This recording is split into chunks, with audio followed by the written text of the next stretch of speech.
Jirra jirtuu daawwattootaa fi kabajamtoota jaalatamtoota OIB irraa hoduu qabanne isiniif dhiyaanne oduu tanaa wajjin Andaraartuu Shaamiti. Abbaan alangaa Jawaar Mohammaffaa wajjin nama 24 irratti himannaa 10 banee jira. Sabaa fi saba walitti buusuu shororkeessummaa yakka telekoomii wal qabatu meeshaa seeraan alaa kan jedhu ta'uu abbaan alangaa fuula Facebook isaa irratti maxxanseeti jira.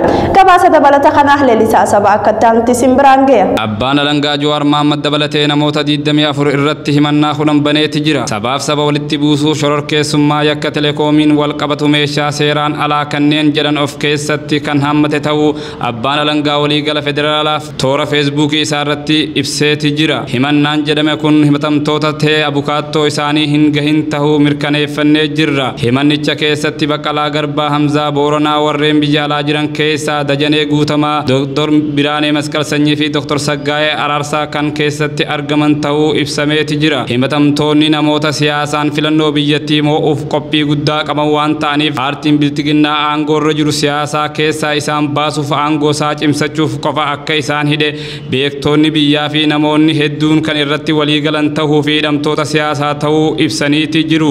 Godina Harargee Bahaa Aanaa Cinaaqsan keessatti ilmaan Oromoo maqaa Shanee jaamuun erga baatii Gurraandhalaa guyyaa 3 qabamanii hidhamanii jiraachuu IB'tti himanii jiran. Namni nuti achirraa dubbisne ijoolleen tun dargaggoota isaan irraa qabaman Araddaa Gola Waaccuu kan jaamu irraa qabanii waajjira poolisii keessatti murtii takkaan malee baatii 7 guutuu akka dararamaa jiran dubbatan. Gabaasa dabalata kanaa akka taanutti simbiraan geenya. Godina Harargee Bahaa Cinaaqsan keessatti ilmaan Oromoo 3 maqaa Shanee jaamu qofaan erga baatii Gurraandhalaa guyyaa 3 qabamanii hidhamanii jiraachuu namni nuti dubbisne IB'tti himan. Ijoolleen tun dargaggoota isaan irraa qabaman Araddaa Gola Waaccuu irraa qabamanii waajjira poolisii keessatti murtii takkaan malee baatii 7 guutuu akka hidhamaa dararamaa jiran dubbatan. Yeroo mana murtiitti dhiyaatan illee manni murtii bilisaan baasullee garuu poolisiin gad lakkisuu didee jiran. Maqaan dargaggoota 3 kanaa Caalaa fi Iliyaas akkasuma Fu'aad jaamanii jechuun namni nuti achirraa dubbisne IB'tti himan. Akkasuma ilmaan Oromoo akka dirmataniif illee gaafatan. Achuma Aanaa Cinaaqsan keessatti ammallee Araddaa Mudhii Dhawaa keessatti bulchaan Araddaa sanii waraana mootummaa waliin ta'uudhaan qeerroo jajjabduu irratti xiyyeeffatanii akka qeerroo dararaa jiran dubbatan. Keessattuu qeerroo sheekanaa jaamu irratti xiyyeeffachuudhaan akka barbaadaa jiran illee ni dubbatan. Itti dabaluudhaan isa keekkachiisa dhumaa bulchaa Aanaa Cinaaqsanii fi bulchaa Araddaa Mudhii Dhawee wanta uummata Oromoo irratti raawwataa jirtan waraana mootummaatii wajjin yoo irraa dhaabbattan isin gorsinaa, yoo irraa dhaabbachuu baattan wanta isin irratti raawwatamu itti gaafatamaan ummatuma keessanii jechuun dubbatan. Namoota ijoollee 3 maqaa Shaneetiin qabanii mana hidhaa keessatti dararuudhaan baatii Gurraandhalaa gaafa guyyaa 3 erga qabamanii har'aan gara baatii 7 ga'anii jiranii. Isaan kana mana seeraa dhiyeessan manni seeraatis bilisa isaan baase. Garuu poolisiin gad lakkisuu didee ammallee ijoolleen kun dararamuutti waan jiraniif iyyannaa isaanii akkasittiin dhageessanii uummata Oromoo bal'aaf isinis akka dirmattaniif jennee isiniif himuu barbaanna. Maqaaleen isaanis tokko Caalaadha, 2 Fu'aadii, 3ffaan Iliyaas jedhamanii ijoolleen kun hanga ammaatti manatti fincaanan illee qabanii mana keessatti dararamuu jirani. Godina Harargee Bahaa Baabbilee keessatti abbaan qabeenyaa tokko waraana mootummaatiin mana isaa cabsanii qabeenya isaa umrii guutuutti ifaaje jalaa saamuudhaan wal qabatee guyyaarraan tana namni kun iffannisee ifajjeesuu gabaas namni nuti achirraa dubbisne IB'tti himanii jiran. Waa'ee maallaqa heeraan alaa sakatta'u saamichaaf karaa banee jira jechuudhaan dubbatan. Akkasumatti naannoo daangaa hundatti waraanni mootummaa dhaabbatuudhaan namoota magaalaa dhaqee waa bitatee waa gurguratee galuu irraa sababa sakatta'iinsa joon uummata fattishee maallaqa akka saamaa jiru namni nuti achirraa dubbisne IB'tti himan. Rakkina kanaa wajjin wal qabatee uummanni daangaa hundarratti akka rakkoo hamaa keessa jiranii fi eenyutti akka iyyatan akka wallaalanii jiran illee ni dubbatan. Godina Harargee Bahaa Aanaa Jaarsoo Araddaallee jaamtu keessatti du'a artist Haacaaluu Hundeessaa wal qabatee qeerroon Oromoo nama 70 ol murtee takkaan malee mana hidhaa Aanaa Jaarsoo keessatti akka dararamaa jiran namni nuti achirraa dubbisne IB'tti himan.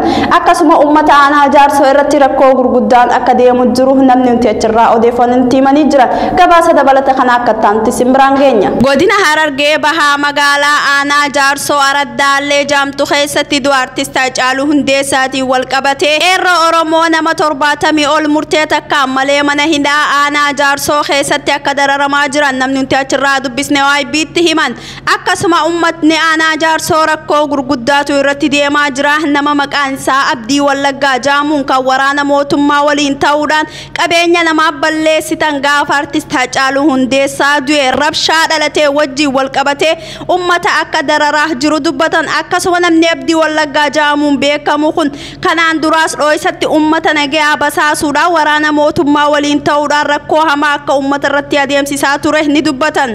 Talagaa daawwattoota keenya kaan gammaa isin biraan gahu jirru oduu biyya keessaati amma gara oduu biyya alaatti kan dabarru ta'a. Ameerikaan erga Raashiyaa waliin irra deddeebi'uu walitti buute lakkoofsa loltoota seera kabachiisuu jetteen Siiriyaatti bobbaasuun dabaluun beekameeti jira.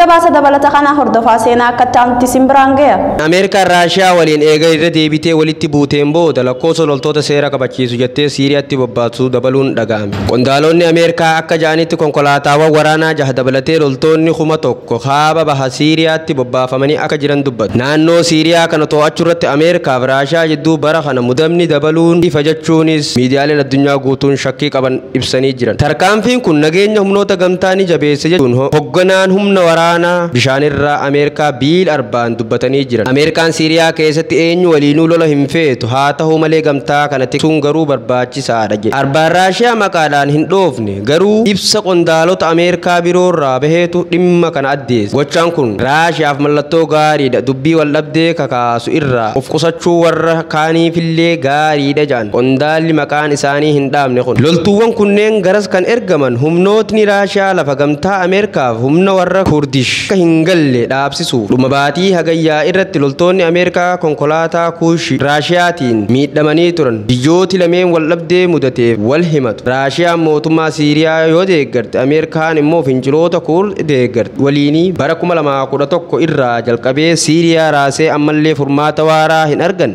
Raashiyaan pirezidaantii Siiriyaa Bashaar al-Asaad deeggarte. Akkuma humni waraana Ameerikaa achitti baafachuuf yeroo dheeraaf mormetti bara 2019 pirezidaantiin Ameerikaa Doonaald Tiraamp loltoota 1,000 warra Kurdish deeggaraa turan akka bahan ajaje. Ji'oota muraasa booda ammoo loltoonni muraasa achi tursuu akka fedhan dubbatanii jiran. Talagaa daawwattootaa fi kabajamtoota keenya oduu narraaf qabannee isiniif dhiyaanne asumarratti kan goolabamu ta'a hanga oduu biraatiin walitti deebinutti nagaan nuuf tura.